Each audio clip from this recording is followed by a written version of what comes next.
अस्सलाम वालेकुम। ये सबक के चौथे हिस्से के अंदर हमने चौथे हिस्से में देखे। उसके बाद ये कार्बन हाइड्रोकार्बन्स, ये जो सबक का हमारा 5वां वीडियो था, उसके अंदर अपन ने हाइड्रोकार्बन्स देखे। हाइड्रोकार्बन्स के अंदर मैंने ये भी बताया आपको कि गिरफ्त किसे कहते हैं। आंसर की गिरफ्त किस तरीके से 0, 1, 2, 3 और 4 हो सकती, बराबर है। उसके बाद ये भी बताया मैंने कि अगर किसी जौहर के आखिरी मदार में 1, 2, 3 इलेक्ट्रॉन है तो इलेक्ट्रॉन खोएगा, उसमें इलेक्ट्रॉन खोने की सलाहियत रहती, और 4 रहेंगे। मिसाल के तौर पर ये मिसाल जो है ये कार्बन की मिसाल है ये, तो इसके आखिरी मदार में 4 है, तो 4 है तो ये ना ही इलेक्ट्रॉन खोएगा ना ही इलेक्ट्रॉन हासिल करेगा, मतलब ये कंडीशन में इलेक्ट्रॉन की साझेदारी करेगा। ठीक है। उसके बाद अपन को ये देखना है कि कार्बन की इलेक्ट्रॉनिक तश्कील 2,4 है, इसलिए कार्बन के दूसरे खौल में 4 इलेक्ट्रॉन है। जो उसका आखिरी खौल रहता, जैसे पहला खौल है 2, दूसरे खौल के अंदर इलेक्ट्रॉन है 4, बराबर है। दूसरे खौल के अंदर 4 इलेक्ट्रॉन है, तो इसकी जो गिरफ्त एक अलग चीज़ है, गिरफ्त अलग चीज़ है। एक मिनट,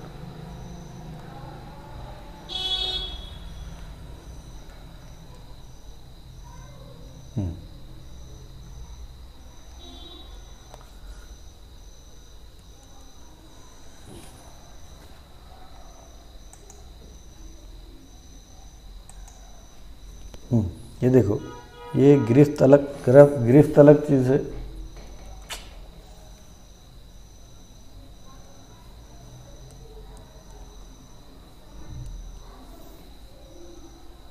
गिरफ्त अलग चीज़ है और गिरफ्ती इलेक्ट्रॉन अलग चीज़ है। जो आखिरी मदार में जो इलेक्ट्रॉन रहते उन्हें हम गिरफ्ती इलेक्ट्रॉन कहते हैं, गिरफ्ती इलेक्ट्रॉन कहते हैं।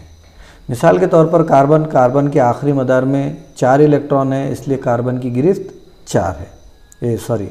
गिरफ्ती इलेक्ट्रॉन 4 है, इसलिए इसको 4 गिरफ्ती इलेक्ट्रॉन कहेंगे और इसकी गिरफ्त भी 1 है। लेकिन अगर अपन सोडियम की बात करेंगे तो 2, 8, 1 है, इसके आखिरी मदार में 1 इलेक्ट्रॉन है, इसकी गिरफ्त भी 1 है और गिरफ्ती इलेक्ट्रॉन भी 1 है। लेकिन सोडियम की बात करेंगे अपन 2, 8, 7, तो इसकी गिरफ्त 1 है लेकिन गिरफ्ती इलेक्ट्रॉन 7 है। गिरफ्ती इलेक्ट्रॉन यानी आखिरी मदार में मौजूद इलेक्ट्रॉन की तादाद। इसके आखिरी मदार में 4 है तो ये कहलाएंगे गिरफ्ती इलेक्ट्रॉन। इसके आखिरी मदार में 1 है तो ये 1 गिरफ्ती इलेक्ट्रॉन। इसके आखिरी मदार में 7 है तो इसको बोलेंगे इसके अंदर 7 गिरफ्ती इलेक्ट्रॉन है, लेकिन इसकी गिरफ्त 1 है। ठीक है। उसके बाद अपन देखते, अगर कार्बन अपने दूसरे खौल में 4 इलेक्ट्रॉन हासिल कर लेता है तो उसका खौल मुकम्मल कर लेता है और वो करीबी क़याम पज़ीर गैर आमिल गैस नियॉन 2,8 की तरह क़याम पज़ीर हो जाता है। देखो यहाँ पर अपन ने 2 टाइप के इलेक्ट्रॉन लिए, देखो ये एक लिए अपन ने हीलियम, बराबर है, और दूसरा लिए नियॉन, बराबर है। अब ये देखो, इसको अगर आप गौर से देखेंगे तो हीलियम के अंदर अगर हम बात करें हीलियम की, छोटा कर देता हूँ, तो हीलियम के आखिरी मदार के अंदर 2 इलेक्ट्रॉन है और इसकी इलेक्ट्रॉनिक तश्कील क्या है 2,4, लेकिन इसकी इलेक्ट्रॉनिक तश्कील 2 है और इसकी इलेक्ट्रॉनिक तश्कील है 2,8, किसकी, नियॉन की। अब ये जो कार्बन है, कार्बन क्या करेगा, अगर वो 4 इलेक्ट्रॉन खोता है तो किसकी इलेक्ट्रॉनिक तश्कील हासिल करेगा, हीलियम की, और 4 इलेक्ट्रॉन हासिल करता तो किसकी इलेक्ट्रॉनिक तश्कील करेगा, नियॉन की। तो ऐसी हालत में लेकिन 4 इलेक्ट्रॉन है उसके पास, ना ही 4 इलेक्ट्रॉन खो सकता है वो, ना ही 4 इलेक्ट्रॉन हासिल कर सकता है, तो ऐसी हालत में वो दूसरे एटम के साथ 4 इलेक्ट्रॉन के साथ क्या करेगा, साझेदारी करेगा। और जब भी साझेदारी के ज़रिए से कोई बंद या बंदिश बनती उसको हम बोलते हैं हम गिरफ्त बंदिश, जिसे हम गिरफ्त बंदिश कहते हैं। तो इसलिए कार्बन जो है हमेशा हम गिरफ्त बंदिश तैयार करता। कार्बन की गिरफ्त 4 है, यानी वो 4 वो कार्बन के साथ या दूसरे अनासिर के जौहरों के साथ ज़्यादा से ज़्यादा 4 हम गिरफ्त बंदिश बना सकता। कौन सी बंदिश? हम गिरफ्त। जैसे मिसाल के तौर पर कार्बन है और इसने हाइड्रोजन के साथ अमल करा, तो ज़्यादा में ज़्यादा इसको कितने हाइड्रोजन लग सकते? 4 हाइड्रोजन लग सकते। ठीक है। और ये जो बॉन्ड बनाएगा उसको हम गिरफ्त बंदिश, और इंग्लिश में बोलेंगे उसको कोवेलेंट बॉन्ड।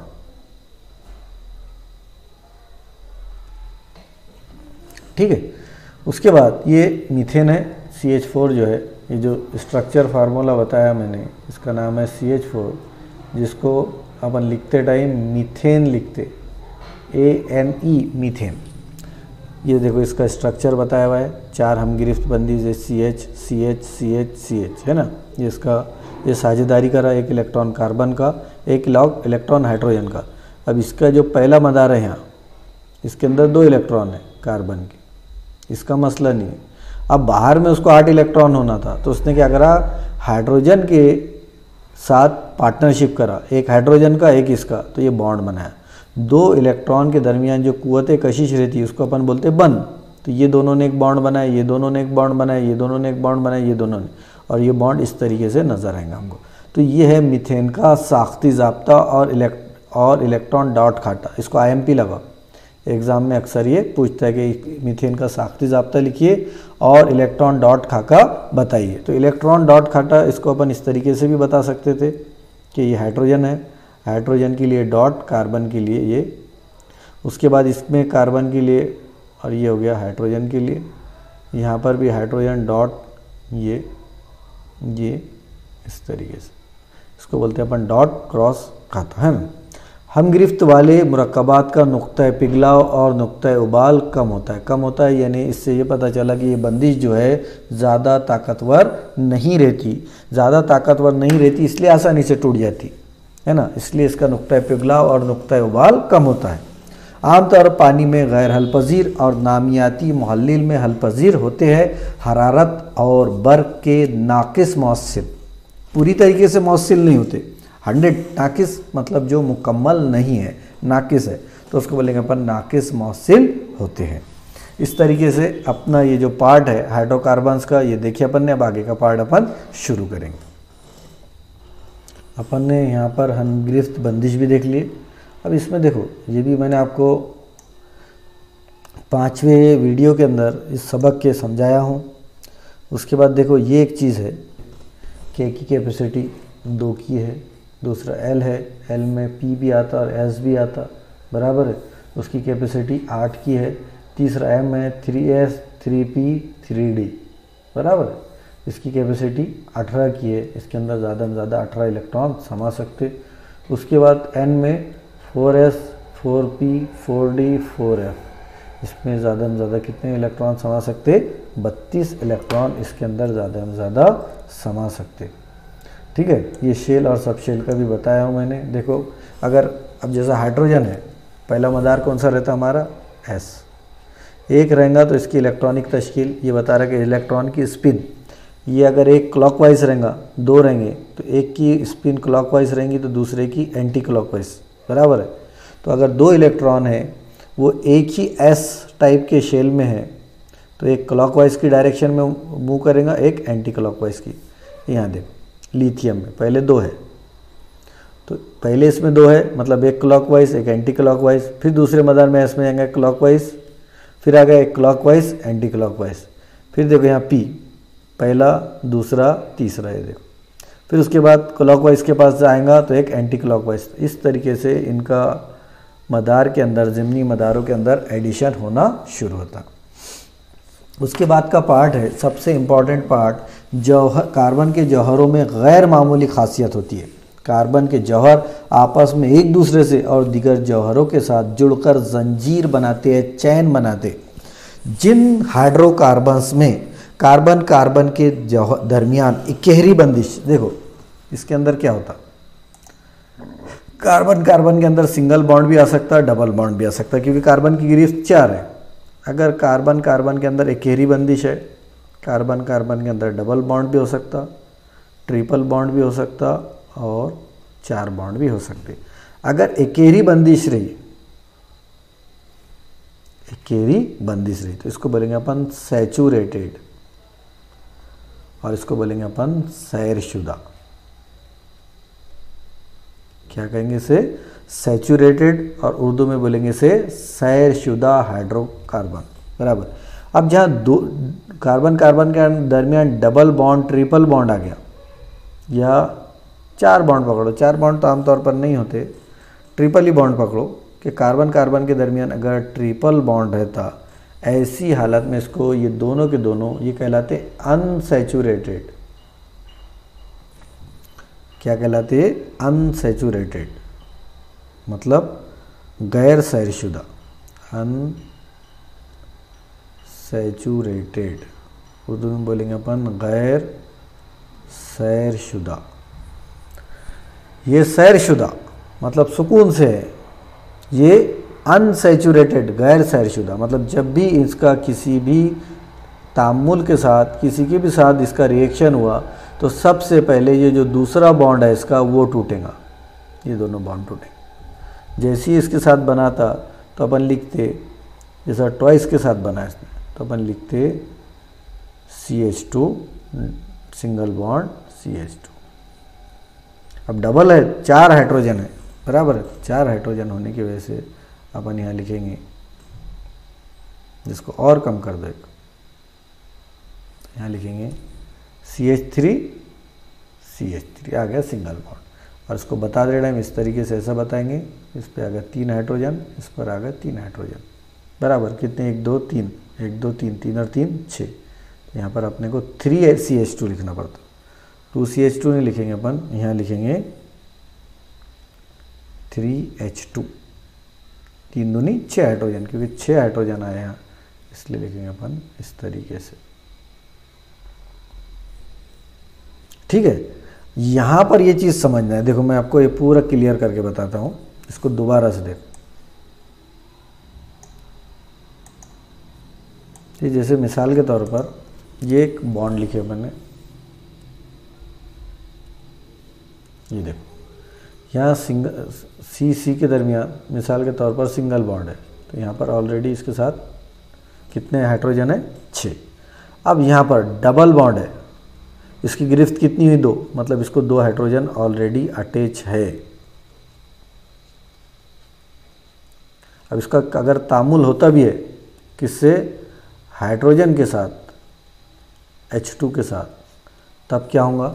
तब देखो क्या होगा, ये जो स्ट्रक्चर है, ये स्ट्रक्चर कॉपी किया मैंने, और यहाँ पर मैंने समझ लो मिसाल के तौर पर इसको जैसे का वैसा ला के रख दिया, स्ट्रक्चर है ना। अब मुझे यहाँ से H, ये जो 2 H है ये यहाँ पर आके अटैच होंगे, तो एक H आएगा यहाँ पर और एक H आएगा यहाँ पर। अब इसकी गिरफ्त देखो कितनी होगी? 1 2 3 4 5, मतलब एक बॉन्ड यहाँ पर ज़्यादा हो गया, बराबर है, एक बॉन्ड ज़्यादा हो गया, तो अपने को यहाँ पर एक बॉन्ड को क्या करना पड़ेगा? कम करना पड़ेगा।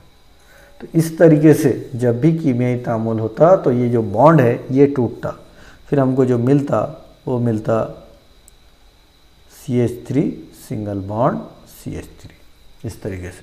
डबल बॉन्ड था तो अब ट्रिपल बॉन्ड है, अगर समझ लो C ट्रिपल बॉन्ड C, और यहाँ पर H है, यहाँ पर H है। अब इसको वापस हाइड्रोजन के साथ क्या करना है? तामुल करना है। तो हाइड्रोजन के साथ तामुल करने के लिए इसको कितने हाइड्रोजन चाहिए? टोटल 6। अब इसके पास 2 है तो कितने हाइड्रोजन की ज़रूरत रहेंगी? इसको 4 हाइड्रोजन की ज़रूरत रहेंगी। तो मैं लिखेंगे ट्वाइस H2 रिएक्शन। जैसे ही 2 के साथ तामुल करेगा तो 2 हाइड्रोजन जो है इसके साथ आकर अटैच होंगे।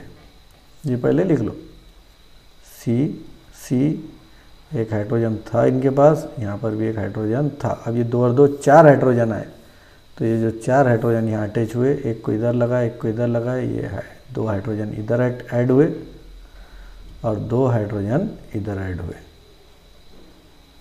ये 4 हाइड्रोजन का अरेंजमेंट यहाँ पर हो गया।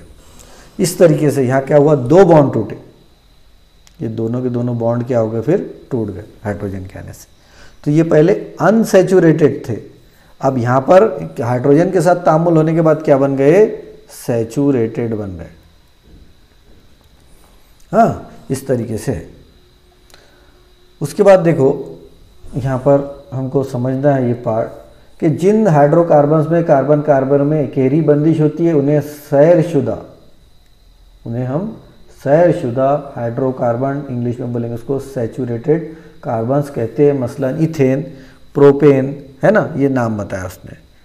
उसके बाद जिन हाइड्रोकार्बन में जहाँ में सिर्फ दोहरी या तिहरी बंदिश होती है उन्हें गैर सैरशुदा हाइड्रोकार्बन्स कहते हैं। सवाल आ सकता कि सैरशुदा हाइड्रोकार्बन्स और गैर सैरशुदा हाइड्रोकार्बन्स किसे कहते हैं, मिसाल के ज़रिए वाज़ेह कीजिए 2 नंबर के लिए।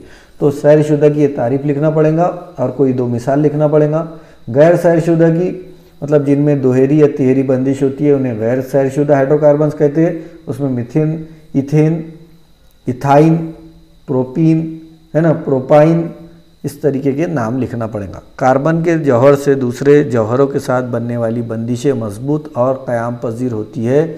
क्यों, ये दिमाग पर जोर देना है। ठीक है, आज के लिए इतना ही। बचा हुआ जो हिस्सा है वो अपन उसके बाद के हिस्से में देखेंगे। अल्लाह हाफिज़।